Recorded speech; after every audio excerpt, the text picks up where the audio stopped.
Today we're honored to welcome Shaban to the show today. I'm very excited to have her on. She talks about so many different topics in terms of health and wellness, and we're really talk about weight release today and everything that goes into that and optimizing her overall wellness, right? She's also a podcaster. She's very passionate about this, right? And she has an excellent story I'd like to get into. Basically, today we're going to walk away with some practical takeaways to optimize our overall wellness and our mindsets to really have agency over our entire health outcome, right? Because a lot of us, we're kind of confused about things, but it's when we actually take control of these things and we have agency and autonomy that we actually get results. So I'm very excited to have her on today. How are you? I'm great, Anthony. Thank you so much for having me. 100%. So I'm very curious to hear your story, how you got into wellness, everything you're doing to be of service today. All right, I'll try my best to give you the condensed version, but I got into the health and fitness space in my early 20s. And I always say that I stumbled upon it sort of by accident. And then we have to rewind a little bit. So growing up, I was super involved in sports. I was a competitive swimmer, varsity sport player, volleyball, basketball, you name it, MVP. And that was my identity. That's who I saw myself as. And then when I was 16, I was hit by a car. I damaged my spine and I went on to have back surgery. I was just millimeters away from paralysis. And then I was told by doctors that I'm not allowed to do sports again. And should I ever become pregnant one day, it's going to create a lot of issues with my back. And gentle walking on a treadmill is my future. And so, Anthony, I listened to this advice for years and years and just found myself struggling with constant chronic pain, relying on pain medication to get through the day. And then, of course, to feel connected with a social environment. Now that I've moved away from hanging out with athletes and other people who do sports, I started hanging out with the crowd that your parents tell you not to hang out with and not to do the things that they do.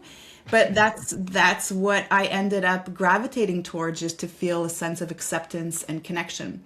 And one day in my early 20s, I was around 21 years old, 21 years old. I kind of just had this aha moment. Actually, at the time, I was doing my master's degree in chemistry. And I just woke up one morning and I'm like, okay, I am really so out of my alignment. Like, I'm so grossed out by myself. This is not who I am. And I always envisioned myself in sports in some way and really connected to the physical body in some way. And so I decided at that moment that I was going to sign up at a gym. And even though I had no idea what I was doing in a gym setting at that time, I just started showing up consistently. I started copying what other people were doing. And within a span of a few months, I was able to come off of my pain medication. And eventually I bought a treadmill, started running 5 minutes at a time until I could run up to a full hour outdoors. And then everything in that moment changed. I dropped out of my chemistry degree, went back to school, learned about the human body through studying exercise science, and I eventually became an athletic therapist and an osteopath, a DO. And then all along the way, got my hands on every single fitness certification I could, whether that was kettlebell training or CrossFit. I ended up opening 2 CrossFit gyms later on. And basically that was the start of the health and fitness journey. Wow, it's an excellent story. Thank you for sharing that. I mean, Thank you. I feel like so many of us, we get into this based off of our own story or someone else that we love, right, in terms of our health issues, right? And we overcome these things. It's like we start to develop this passion in a sense. It's like, oh, this is that thing for me, right? And we start to develop that service mindset in a sense. Yeah. I like what you said earlier when you were talking about agency and really exporting agency to others is what comes to mind as you're talking right now. And I feel like a lot of us do this. And you know, whether you're a coach or not, and I'm also sharing from the perspective of a coach, I find it so incredibly important to remember that you have full agency over your identity and over your overall wellness. And many of us look for answers outside of us through doctors, through coaches, through fitness experts, but never really tune into what we can actually do.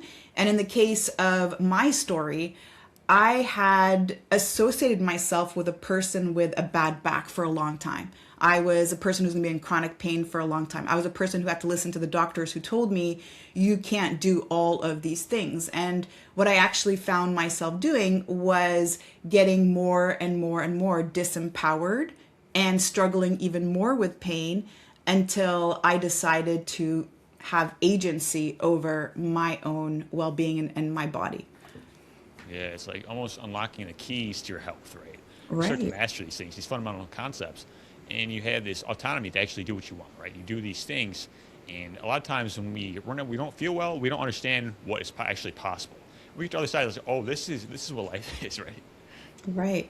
Yeah.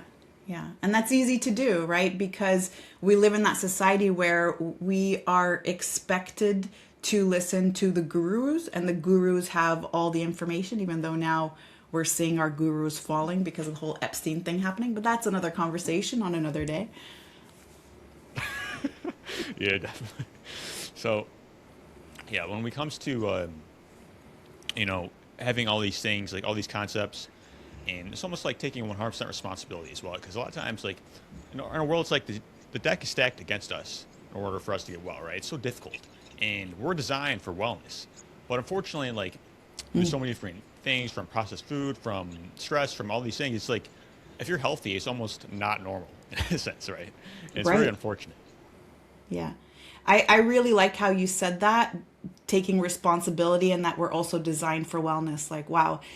So there's a very big difference between taking responsibility and then having blame, right? And we're not having a conversation today, Anthony, around blaming ourselves for things that we did.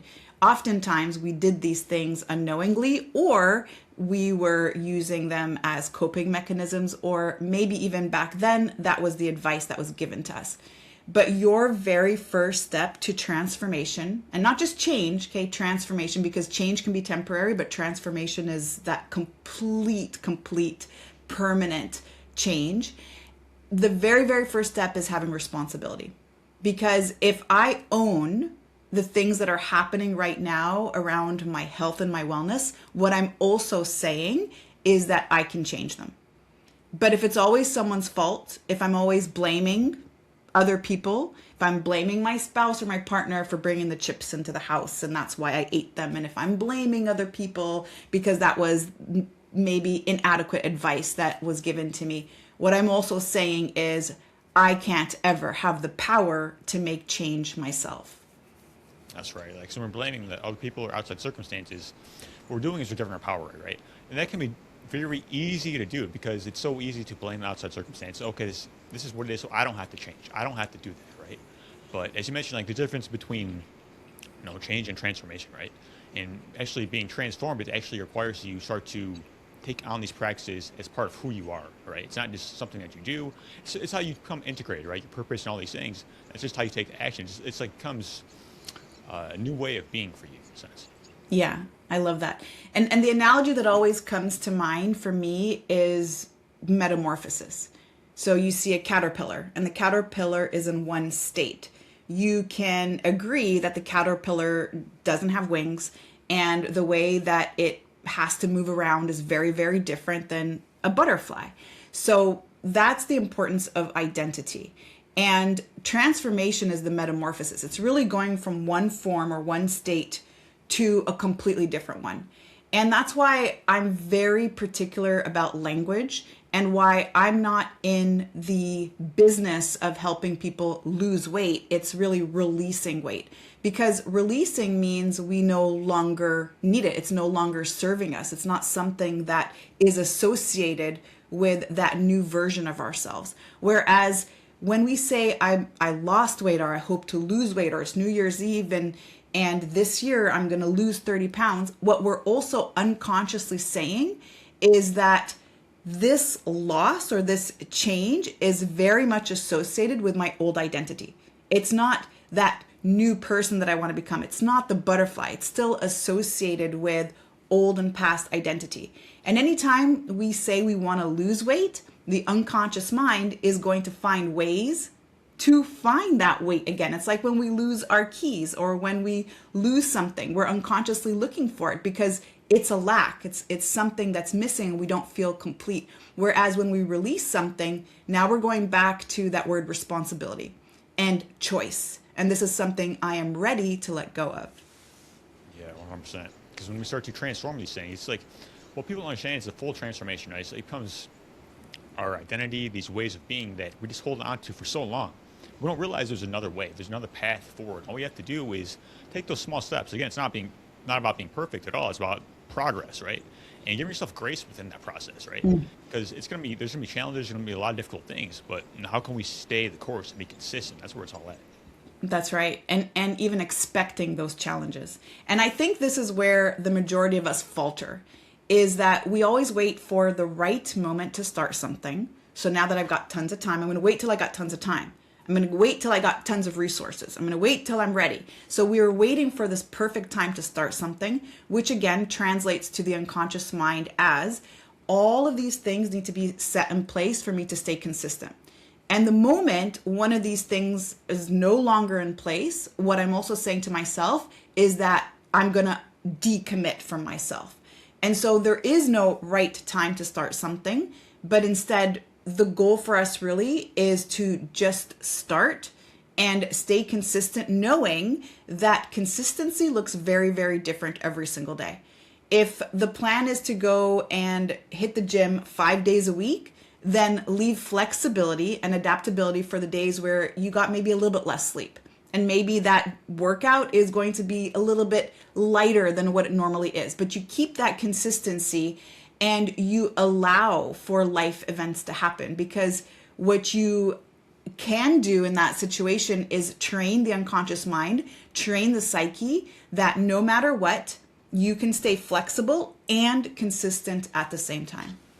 Yeah, done is better than perfect, right? I'm glad that you mentioned the consistency thing, because use the gym, for example. It's like you're not going to always feel like you're going to crush it, right? It's like Right. you may do a couple sets, you may not do what you're used to doing. And that's awesome, right? Because a lot of times we want to be perfect and we end up doing nothing, right? So it's about making those small progressive actions every single day. And that's how we start to build that momentum for sure. Right. Yeah. And the more we're in tune with ourselves, and I love that word grace that you said earlier, Anthony, the more we're in tune with ourselves and we're not trying to be A students. Like I always say, even C's get degrees. So aim to be a C student, because C students pass and C students get degrees, and you leave room for flexibility. And, I just think about my workout yesterday. So yesterday was supposed to be leg day. I showed up at the gym and first was super happy that I even showed up, because I didn't sleep great the day before. And my mind was already giving me reasons not to go. So as soon as I showed up at the gym, I was like, all right, like 80% done. Like I am here.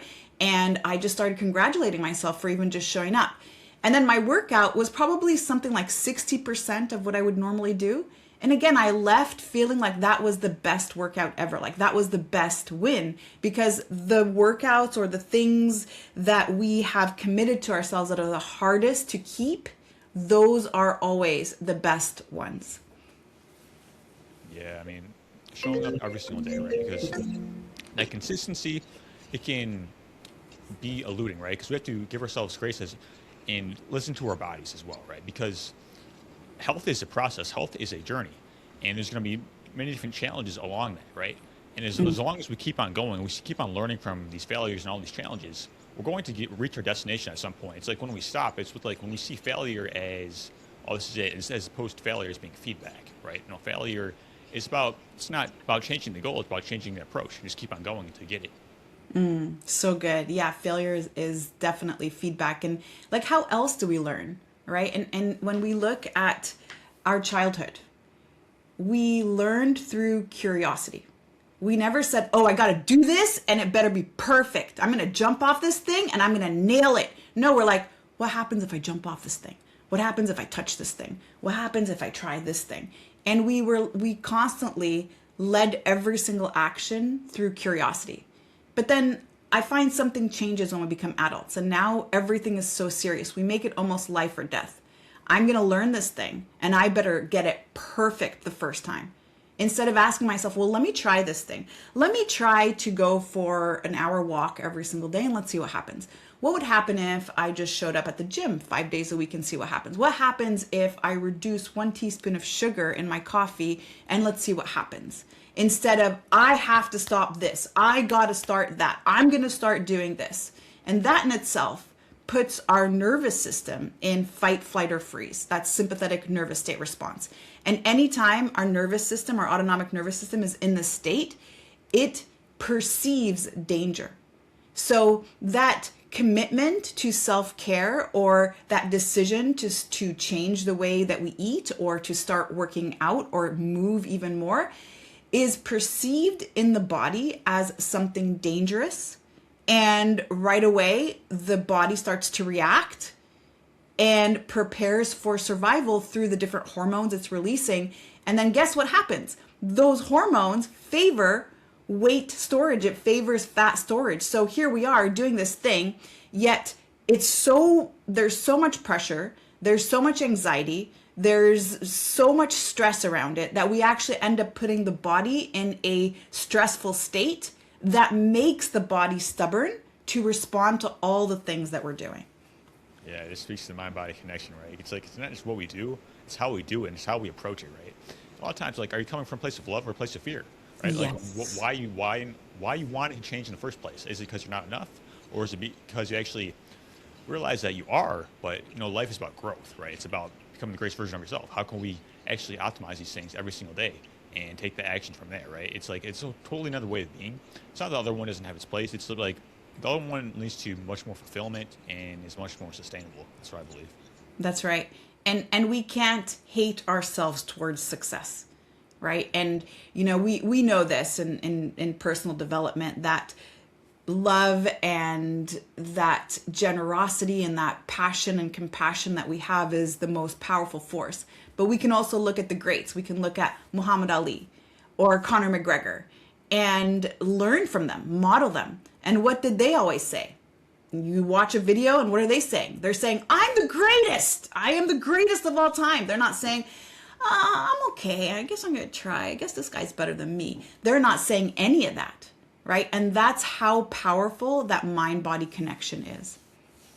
Yeah, it's like you almost like speak it into existence, right? It's like you have these goals, you have these things that you want, but it's like, what are you actually doing to get there? We have so many different doubts within ourselves. It's like I find it's a process of overcoming you. Like you have to overcome yourself. It's not like the challenge is out there. It's like we have to overcome ourselves within that challenge. That's kind of how I look at it. Oh, I love that. I love how you put that. So you talk a lot about weight release. I know we've mentioned this, but can you describe what that is exactly and how we start to begin that process?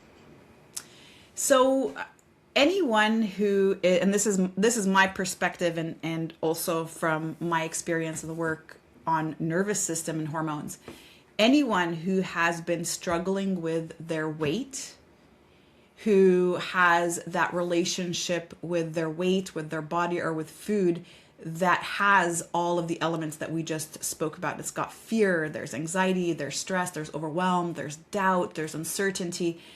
Anyone who's struggled, it's never about the food. It is never about the food, number one. Number two, it's never about what they don't know.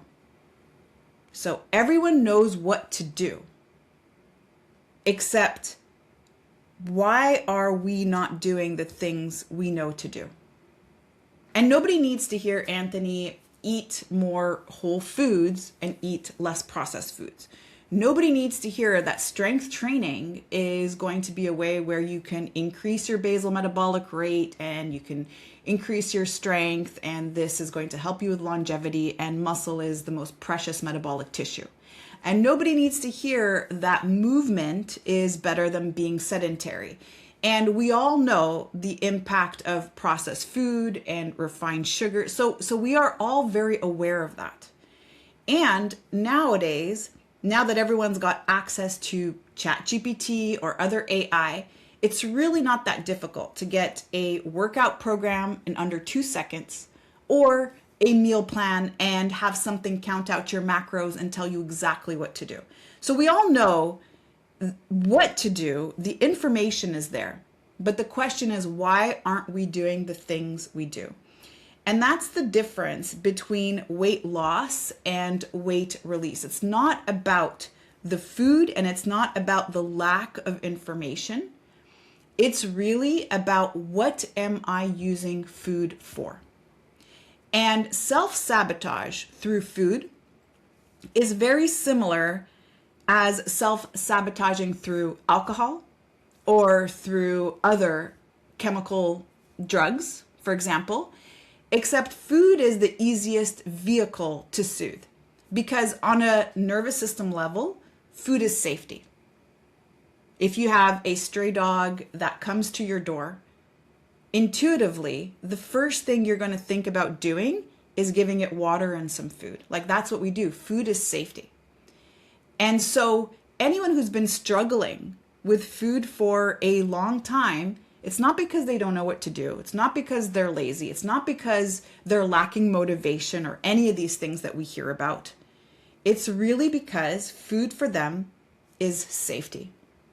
And they don't know how to regulate their nervous system. Maybe they weren't taught that at a young age.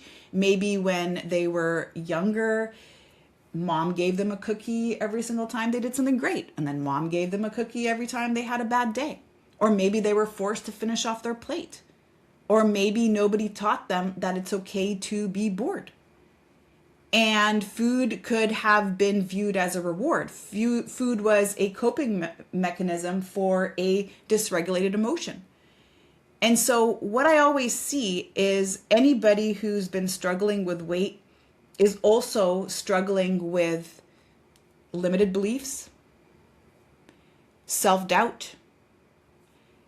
They are probably experiencing a trauma or a past event that isn't fully resolved. They have dysregulated emotions, so they don't know how to regulate their anxiety or their stress or their sadness, and they're using food to cope. And that's why we always see these people be on for a while, then they call it, I'm on the wagon and things are going good and I've got results. And all of a sudden a life event happens and boom, they're right back to the food because they don't have another way of regulating their emotions. And so when we are talking about weight release, what we're also saying is we are releasing that behavior, which is using food to cope or using food to change your state or using food to regulate. So when you release your limiting beliefs, when you release self-doubt, when you shift your identity, when you repattern your past memories that you've had since you were 4, 5, or 6 years old, believing certain things, and you're able to go back through tools like hypnotherapy, for example, and change these beliefs, you release the need to cope with food. And then weight release becomes a side effect of you being regulated, of you balancing your hormones, of you being able to sit bored and not need to busy yourself with a snack. And that is really, really powerful. But a person who's just trying to lose weight, they're that same person who's got the same dysregulated emotions, who have the need to escape, who have past traumatic experiences that are still not resolved, and all they're trying to do is control the side effect of the underlying behavior, which is why are they being driven to food itself. Yeah, absolutely. Thank you for sharing that. Makes a lot of sense. It's like, it sounds like it's about removing the blocks, and also it can be an emotional issue as well. Because as you mentioned, it's not just about the information. The information is out there, right? Right. And a lot of times we have to change our nervous system wiring in order to apply this information in a sense, right? So actually make it sustainable. That's right. Yeah. And nervous system wiring, like, I actually want to talk about this a bit because I don't know about you, Anthony, but this is like a buzzword now. So I don't know if it's like my algorithm on my social feed, but this is like something everyone's talking about. Everyone's like, regulate your nervous system, and it's all about your nervous system. And unfortunately, most people don't really understand what that means. And they likely are just using these words, but not really understanding what it fully means to be regulated. And so regulating your nervous system really means that you feel safe. And safe isn't just the absence of threat. It's not that, okay, there's someone in the room with a gun and I don't feel safe. That's not what we're talking about. But feeling safe in your thoughts. Because every single thought that we have creates chemistry in the body. Every single thought. And the way that we have emotions actually begins with thought. The thought is the seed. So if I think of a fearful thought, my body is going to react and I'm going to go into fight or flight, and I'm going to get ready to run or to fight or to maybe freeze and hide. If I have an angry thought, all of a sudden adrenaline rises and cortisol rises and I start to get really angry.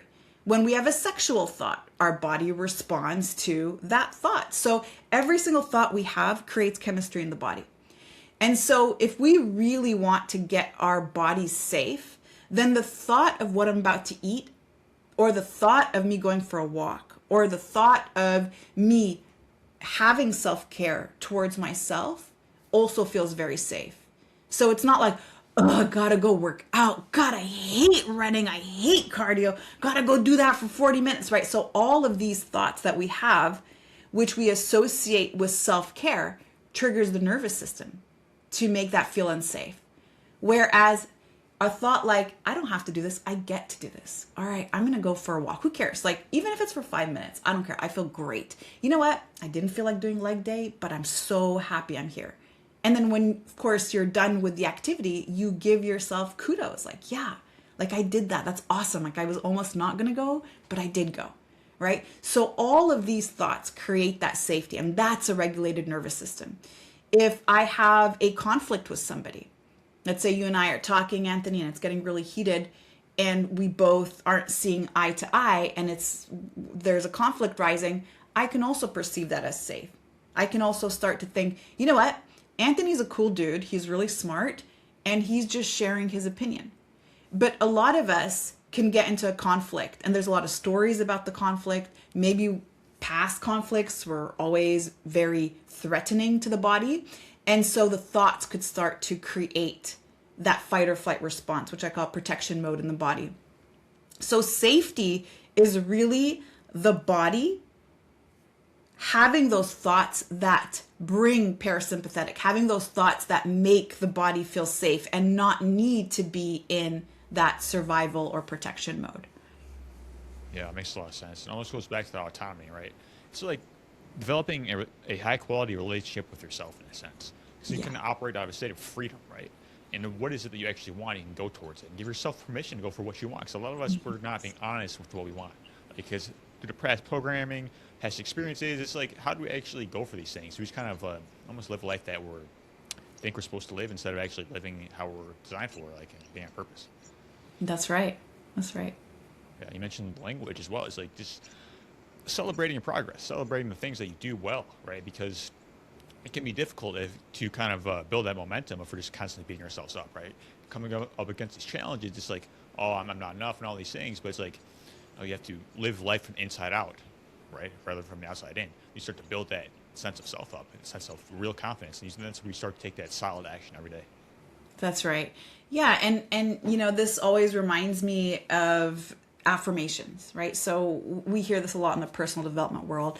Have your affirmations, and your affirmations are really important, and it's the way that you're going to change your mindset. And so we start creating affirmations. We write down, I am amazing at cardio, and I am all these things. So we have a list of affirmations. But what we oftentimes forget is affirmation is anything we say that affirms our identity. So an affirmation is anything that we say that affirms our identity, which also implies that anything that we say in the negative is also an affirmation. And we do a great job at this, right, Anthony? Because that's what we're doing all day long. We're like, I'm such an idiot. Oh my God, I'm so weak. Oh, I'm so bad at all these things. So here I am going out of my way to write my affirmations in the morning. I start my morning routine. I say my 5 or 10 affirmations daily. And yet the rest of the day, I'm still continuing to say my affirmations, but they are the ones that disempower me. They are the ones that are actually creating a block for me. And they're the ones that are creating doubt. So Affirmations are not just positive things that we say about ourselves, it's anything that we say that affirms who we believe we are. Yeah. And we're so unconscious of these things, right? 'Cause we're so used to saying Yeah, certain things. And that's that's right. why we need to build that level of awareness, right? So shift the question, right? Start to ask more empowering questions because we're asking these disempowering questions on a regular basis. And we wonder why we're not where we want to be, right? And I like to say that it's not the solution doesn't exist. It's that we're not receptive to the solution based on our current paradigm. And if we want to actually take these actions, we have to change our internal real estate in a sense, right? And that's how we get optimal results and you go from there. That's right. Yeah, I teach about the primary question. So the primary question is this question that comes up unconsciously, like you say. And it's this question that comes up always to support all of those negative affirmations that we're always saying about ourselves. So one of the classic ones that most of us say to ourselves unconsciously is, what's wrong with me? Right? And we say this, and the mind has a job. So anytime we ask our mind a question, it has to answer. So if I'm not aware, like you said, awareness is key. If I'm not aware of my primary question, and every single time I screw up, I fail, instead of seeing that as feedback, I see that as like, what's wrong with me? Like, why do I keep screwing up? Like, why is everyone else far ahead and I'm behind? If I ask my mind these questions, my mind's gonna be like, well, here we go. I'll tell you all the reasons around what's wrong with you. I'll tell you exactly what's wrong with you. And boom, boom, boom, boom, boom. And so it's so important to be mindful of this. And this is why we do mindfulness practices. And mindfulness really just means you bringing your awareness to the present moment. When you're eating, you are eating mindfully by removing distractions. You're not watching TV, you're not on your phone, you're not working, you're really sitting with your food. And if you're able to work out mindfully, it's actually amazing how you can connect with your body and every single muscle even more than if you're watching TV and you're just being distracted while you're doing something. And so we can also be mindful around the quality of our thoughts, what thoughts come up based on certain things that are happening in our environment. So if we have that conflict or we are associating it with certain people, what are the thoughts that are coming up? And then, of course, we can be mindful around our primary question, just looking for our primary question and seeing what is always on repeat in our mind. Yeah, 100%. Just being mindful of these things, right? Because it's not until we start to shine the light of awareness that we actually can create real change, right? Because these things are just going on consistently, then we can't take any action towards our goals, right? So just, bring that self-awareness and mindfulness, having a meditation practice, journaling, all these things can be useful in that process too. That's right. So what comes to the process of weight release? Like, let's say someone's just getting started or maybe they're stuck. Like, where do you have people begin in terms of that journey? So it is a twofold process. One part of it is looking at hormones and regulating a person's hormones. And then the other part is using tools like hypnotherapy to tap into the unconscious mind. We have three different sources of cravings. We have biological cravings, we have social cravings, and we have psychological cravings. And so biological cravings are caused because of hormones like cortisol and insulin.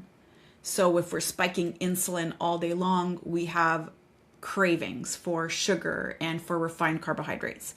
If our nervous system is always in fight or flight, our cortisol is high, and cortisol has a job of keeping blood sugar available in the bloodstream for quick action. So we start to see cravings. If we have our ghrelin hormone, which is the hunger hormone, that is off, like we're always feeling hungry all the time, or we have leptin hormone, which is the satiety hormone that we also see is dysregulated, then we never get the cues to feeling full. So the first part is really looking at a person's hormonal profile by understanding their behavior around food, their daily routines and rituals. Do they snack at night? Do they reach for food when they feel certain emotions? And really addressing the biological sources of cravings. And then we have social sources of cravings. So you know this, we hang out with certain people and all of a sudden like they're eating something, so then we eat with them, or we go home and mom's famous cooking, we're not hungry but we're going to eat because it's mom's cooking. And so social cravings are association cravings, and so we address that. And then finally, psychological cravings. Well, these are the ones that are a result of a dopamine hit, or that feeling of needing to reward ourselves.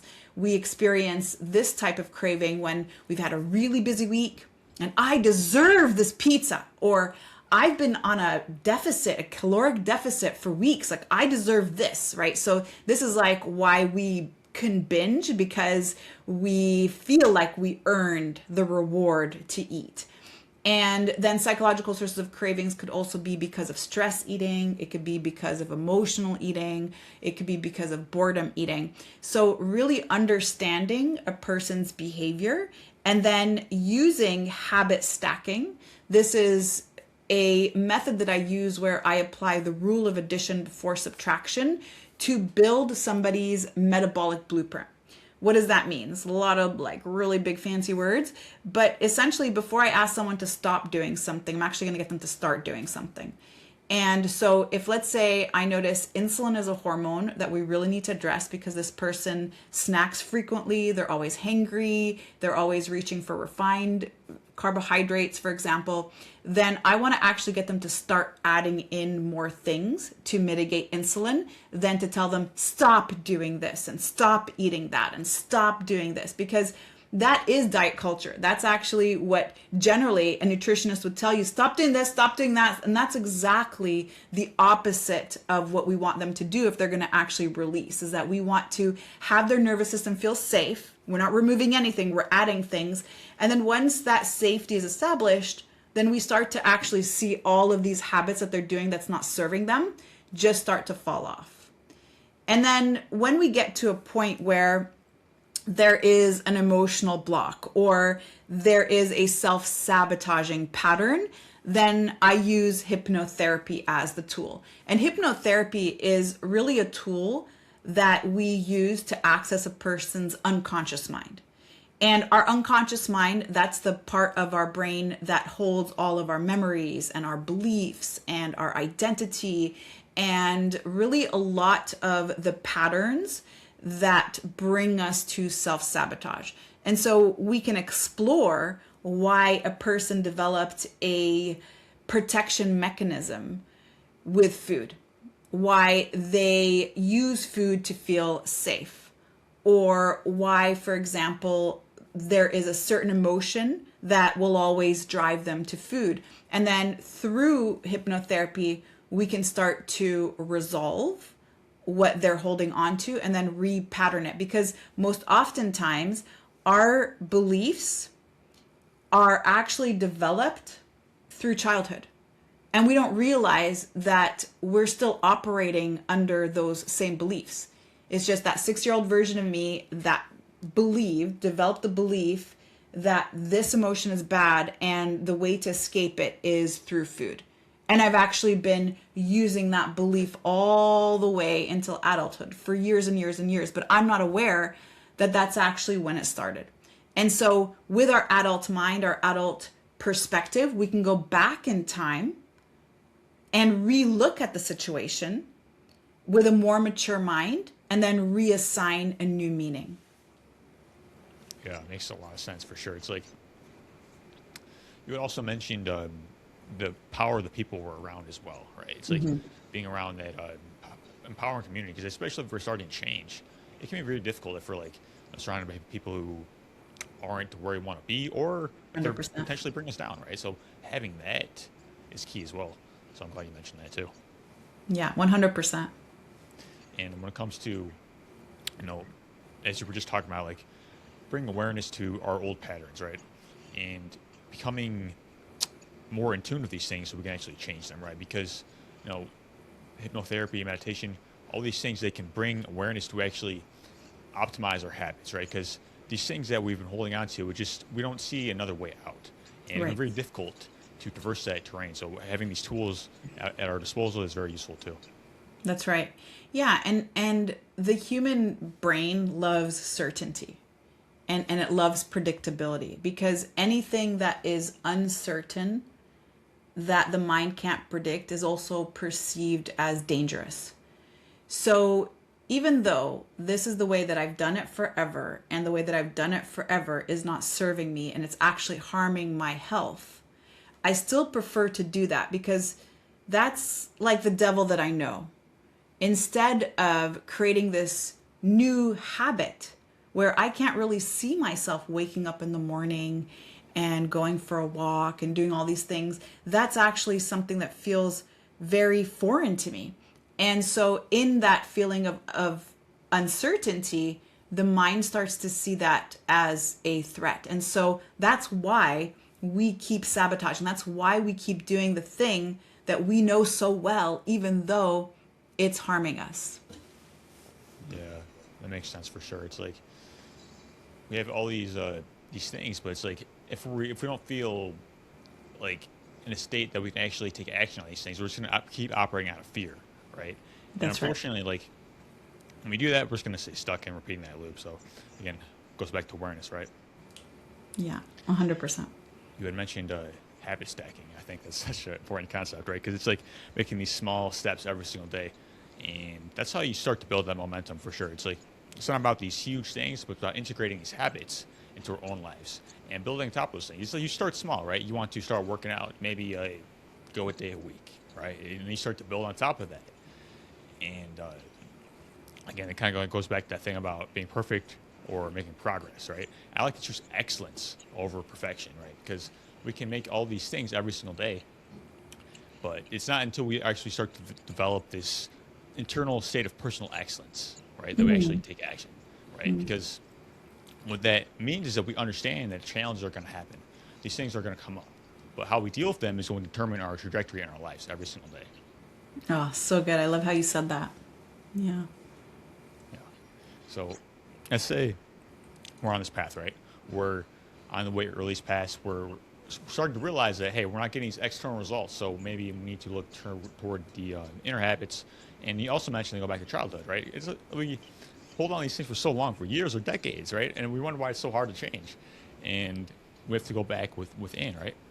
That's So right. along this path, and we're coming up against some challenges. Like, how do you believe people should be overcoming these challenges? As how do we start to reframe this in a mental state that is optimal, as opposed to something that could keep us stuck?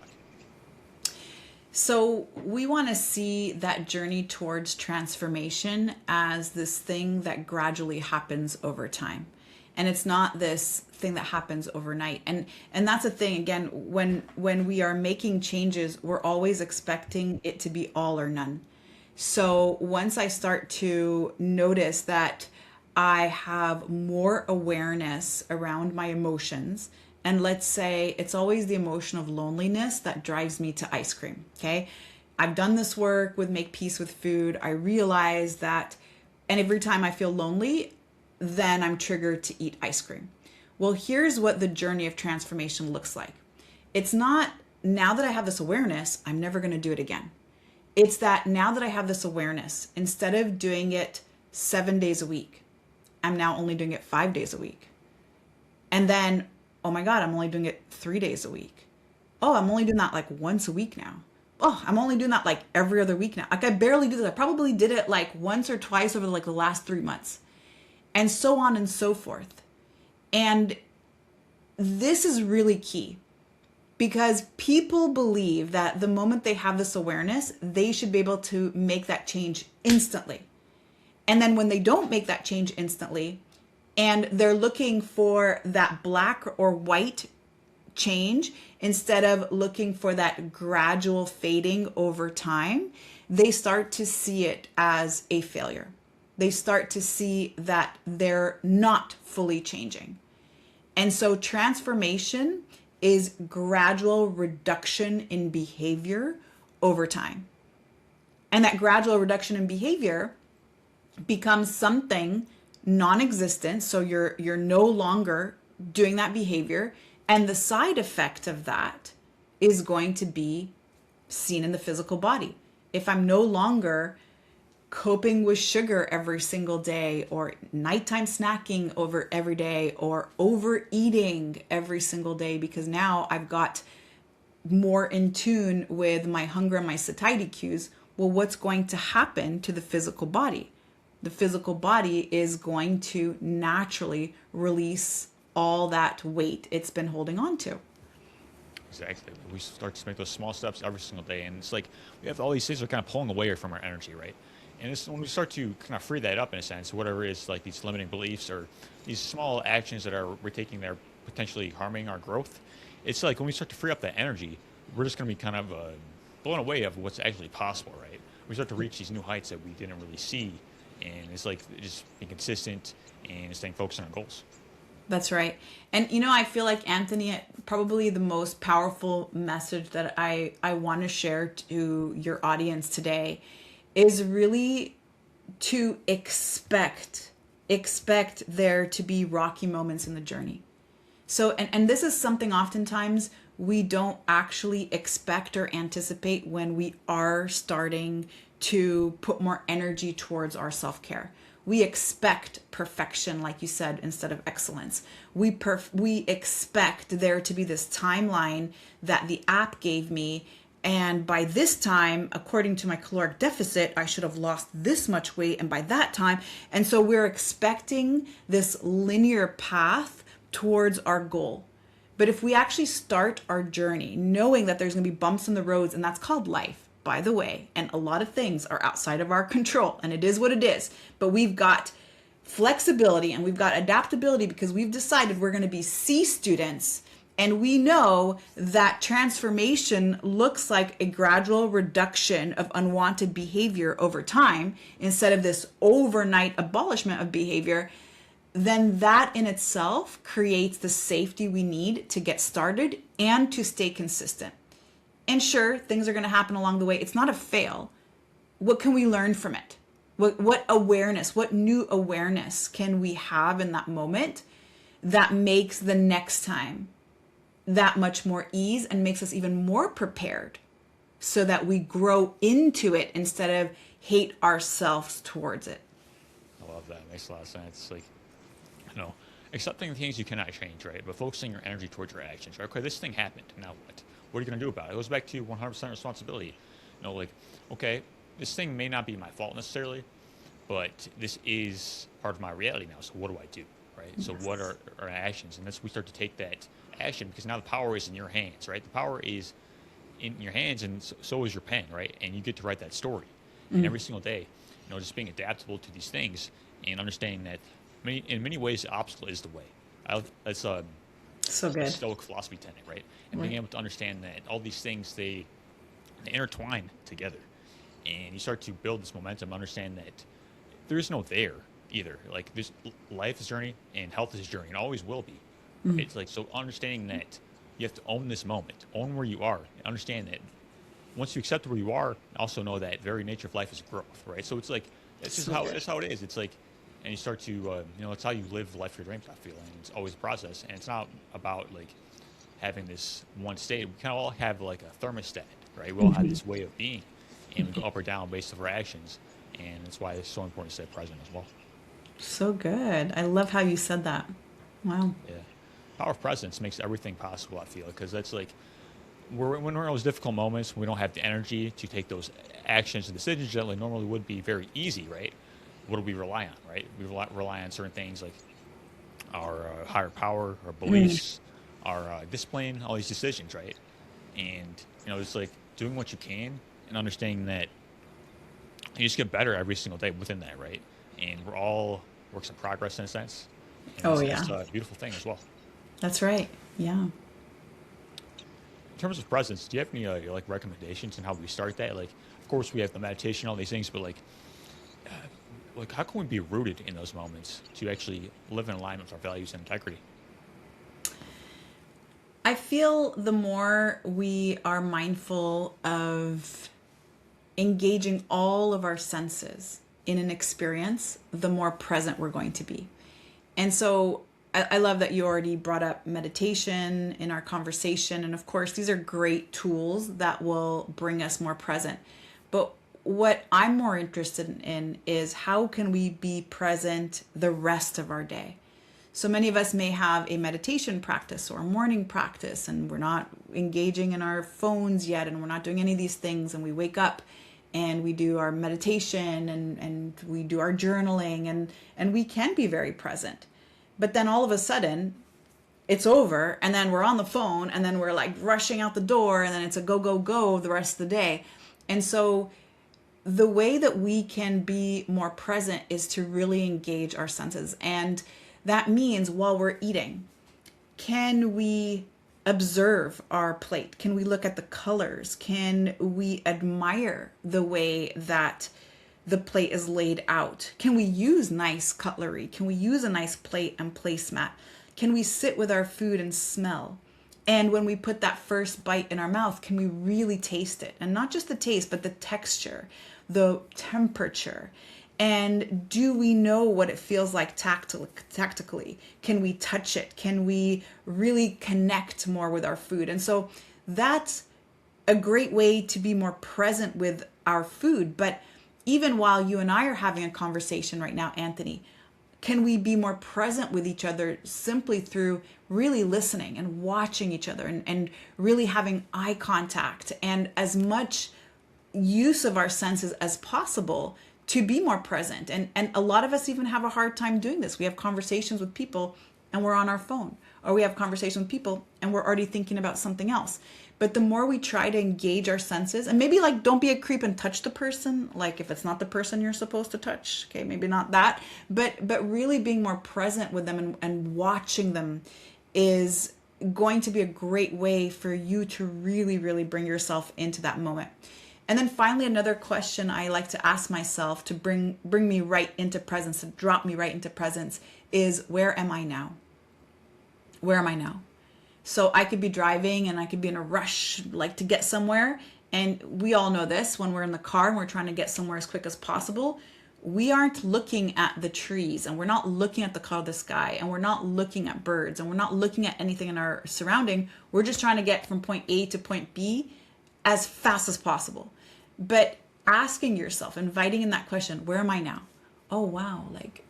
Wow, I'm like really using my senses to look at the environment and to maybe smell the air and to listen to the sounds around me and really be more present. When we're at the grocery store, again, we're like obsessed with the list we're trying to go down.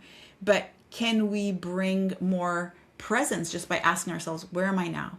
Wow, I saw that person in the back. I didn't notice that this was here. And just giving yourself that opportunity to notice more. So I truly believe it's as simple as engaging as many of your senses as possible in that moment, instead of that tunnel vision where you're just focused on the task at hand without really that awareness of what's happening around you.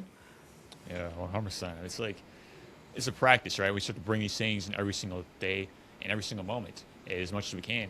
And that's how we actually start to, have this fulfillment in our lives. Yes. All right, Sherry, this has been awesome. I really appreciate you so much today for coming on the show and sharing your story with us.